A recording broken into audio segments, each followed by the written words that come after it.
Our person of the week, a man who immigrated to this country more than 25 years ago and has found a way to give back, feeding hundreds of people every week on a school bus driver's salary. If you share, you okay, we got.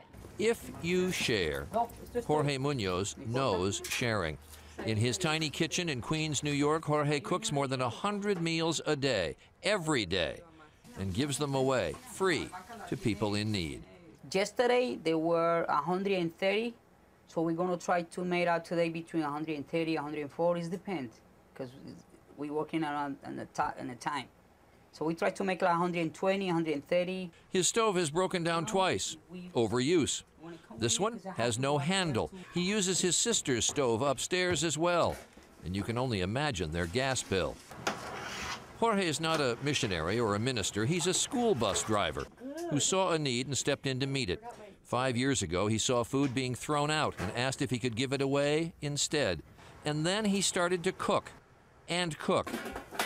He figures he's given away more than 70,000 meals, using half his $650 weekly salary on supplies. And every night at 9:30, he's at this subway station in Queens, feeding the hungry.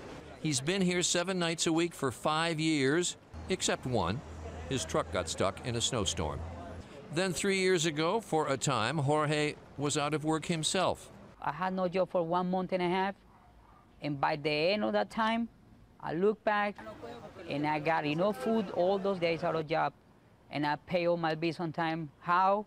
God knows. Jorge has witnessed the toll this recession has taken. Because a year ago, there were like between 65 and 90 guys shows up to eat.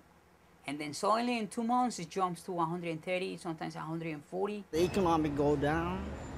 A lot of people lost their job, and they are broke. I'm looking for food because, we don't got a job.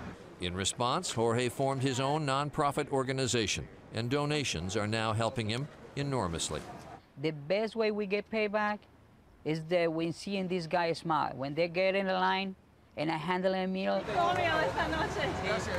they got something to eat tonight. That's the best way we get paid. And so we choose Jorge Munoz. In 5 years, he has not had a vacation, but he says he doesn't want or need one. By the way, we learned of Jorge from a viewer, Dorothy Brown of Washington State, and we are indebted to her for the suggestion. If you want to suggest someone to be a person of the week, send us an email.